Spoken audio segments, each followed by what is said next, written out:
Hi everyone. मैं राहुल कुमार।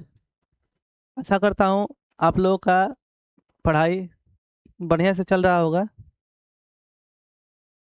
और आप लोग तैयारी भी बहुत अच्छे से कर रहे होंगे।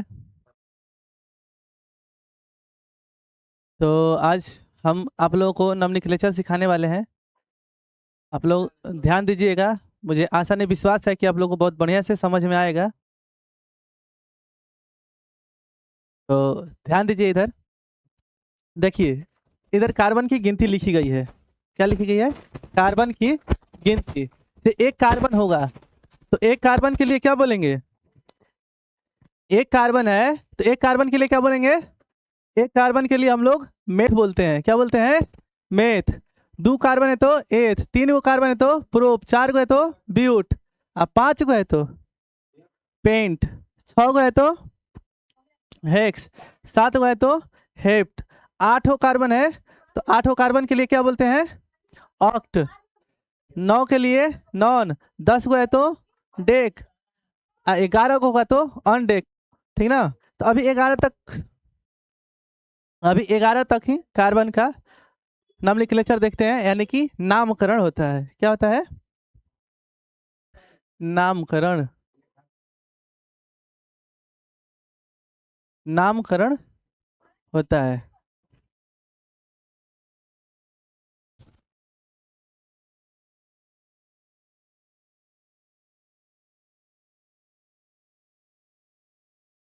तो देखिए, जैसे कि कुछ संरचना दिया गया है।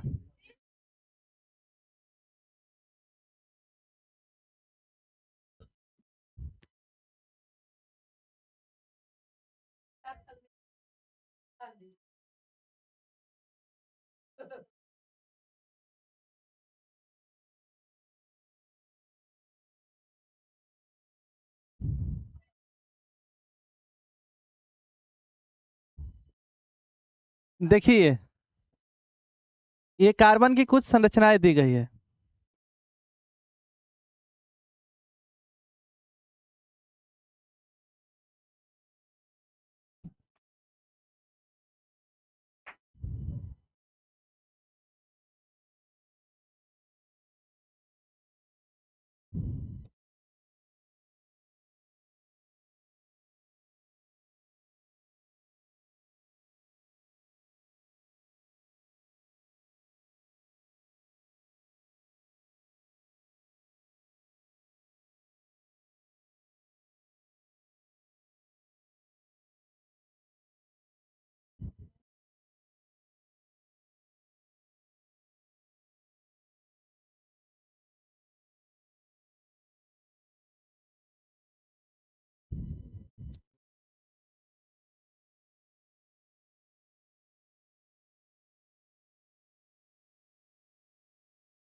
देखिए, यहाँ पे हम लोग कार्बन की गिनती लिख दिए हैं। यहाँ पे नामकरण सिखाने वाले हैं आप लोगों को। ठीक ना? तो जैसे कि कार्बन का कार्बनिक यौगिकों का नामकरण करना है। देखिए, यहाँ पे क्या किया गया है? हाइड्रोजन को हाइड कर दिया गया है। यहाँ पे हाइड्रोजन को हाइड कर दिया गया है, केवल कार्बन कार्बन के साथ बंध में जोड़ा गया है। ठीक ना? जिसे नाम लिखने के लिए, जैसे इसको हम बोलते हैं क्या चीज? अगर इसी को हम हाइड्रोजन को शो कर देंगे तो इसको बोलते हैं क्या चीज? संरचना सूत्र। क्या बोलते हैं? संरचना सूत्र बोलते हैं। इसको बोलते हैं हम लोग संरचना सूत्र। इसको हम बोलते हैं संघनित सूत्र। ठीक ना? एगो लुईस बिंदु संरचना होता है और एक होता है लाइन स्ट्रक्चर, जिसमें कार्बन और हाइड्रोजन दोनों को हाइड कर दिया जाता है। ठीक ना? ये जो होता है ये क्या है? संघनित सूत्र है। ठीक ना? कार्बन को हाइड्रोजन के साथ एक साथ लिखा गया है। ठीक ना?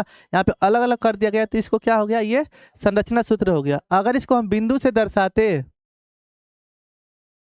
अगर हम इसको बिंदु से दर्शाएंगे तो इसको क्या बोलेंगे, लुईस बिंदु संरचना। ठीक है, तो यहाँ पे हम लुईस बिंदु संरचना की चर्चा करने वाले नहीं है, यहाँ पे हम ऑर्गेनिक कार्बन का नामकरण करेंगे।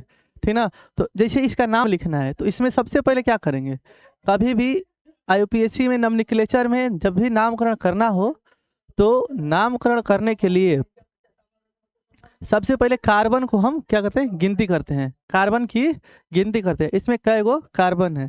ठीक ना, तो कार्बन की गिनती करेंगे, उसके बाद कार्बन की गिनती करने के बाद इसका प्रीफिक्स लिखते हैं। ठीक ना, ये जो यहाँ पे लिखा गया ये क्या है, इसका प्रीफिक्स है, ये क्या है, ये प्रीफिक्स है। ठीक ना, और एक बात और बाबू ध्यान दीजिएगा कि अगर सिंगल बॉन्ड होगा, सिंगल बॉन्ड ये क्या होता है, इसका नाम है सिंगल बॉन्ड।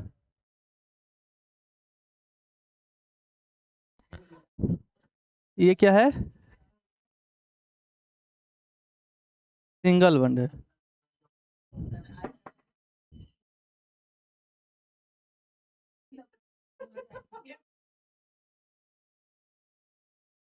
ये सिंगल बॉन्ड है। ठीक ना, यानी कि एकल एकल बॉन्ड। ठीक ना,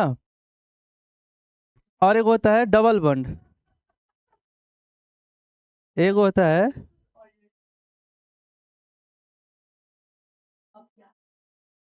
डबल बॉन्ड। ये क्या है,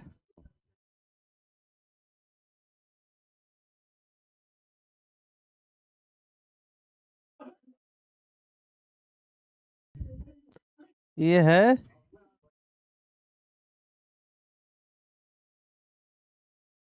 डबल बॉन्ड, यानी कि द्विक बंध।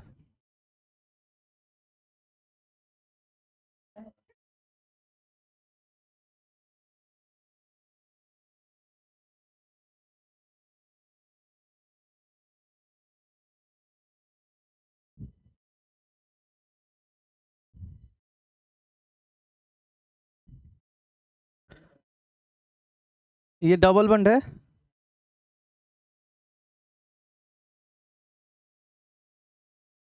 और उसके बाद ये ट्रिपल बॉन्ड होता है।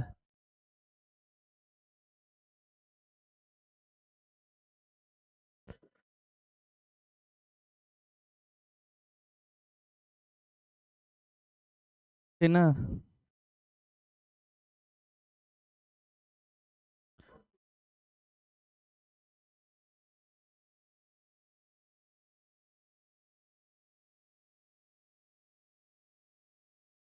यानी कि त्रिक बंध।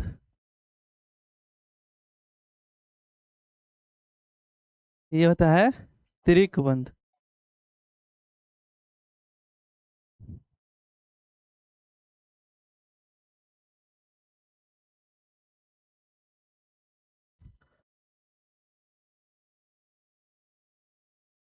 इसके लिए सफिक्स क्या जोड़ा जाता है, इसके लिए हमेशा सफिक्स जोड़ेंगे ए एन ए, और इसके लिए क्या जोड़ेंगे,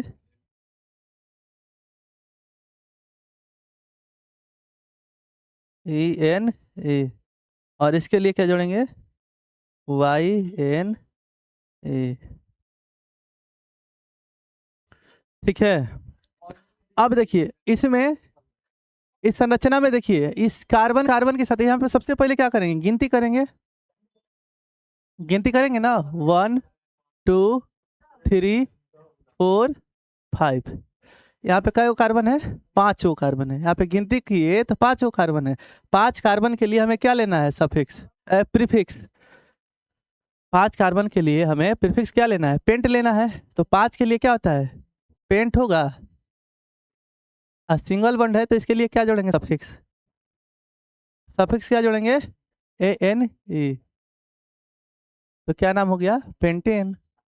इसका नाम क्या हो गया, पेंटेन।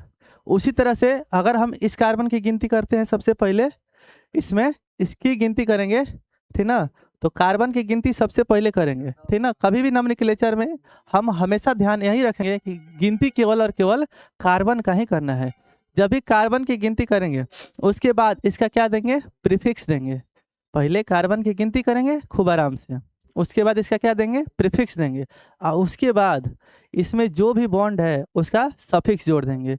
यानी कि फर्स्ट काम क्या करना है, काउंटिंग करना है। पहला काम पहला काम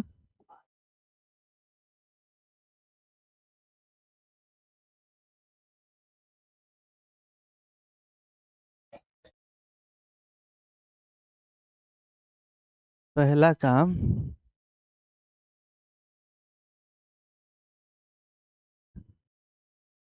इसने पहला काम क्या करना है, काउंटिंग,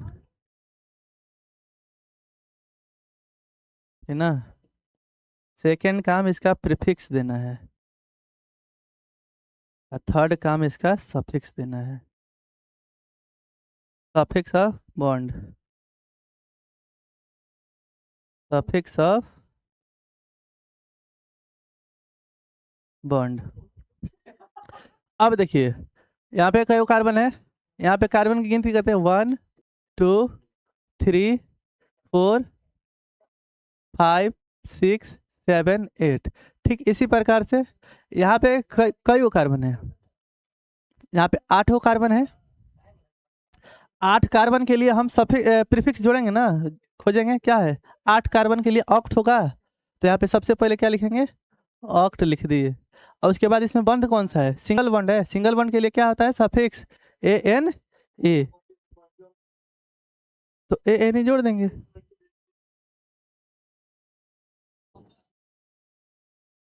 ऑक्टेन, उसी तरह से इसका भी नाम लिखेंगे, इसका गिनती करेंगे ना, इसमें सबसे पहले गिनती करेंगे 1 2 3 4, 4 वो कार्बन है, 4 कार्बन के लिए प्रीफिक्स क्या होगा, ब्यूट, 4 कार्बन के लिए क्या होगा, ब्यूट, ठीक। और इसमें सिंगल बॉन्ड है, सभी में सिंगल बॉन्ड है, तो क्या होगा, सिंगल बॉन्ड के लिए ANE, नाम क्या है, ब्यूटेन।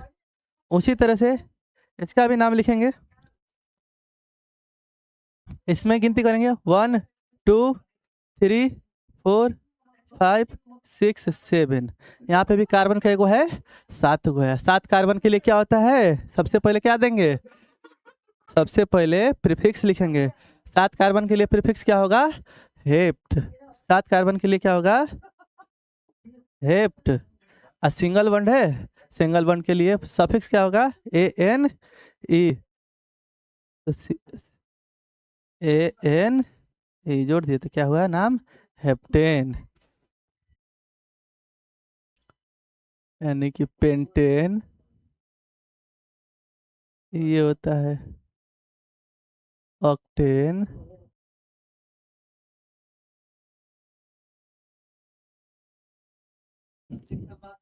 और इसका नाम क्या है,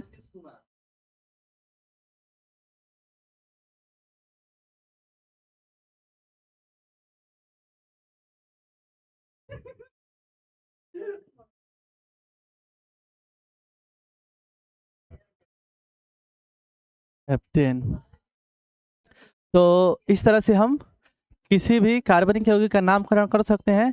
अभी हम सिंपली बताए हैं, इसके आगे जानने के लिए आप हमारे केमिस्ट्री क्राफ्ट चैनल से जुड़े। Thank you.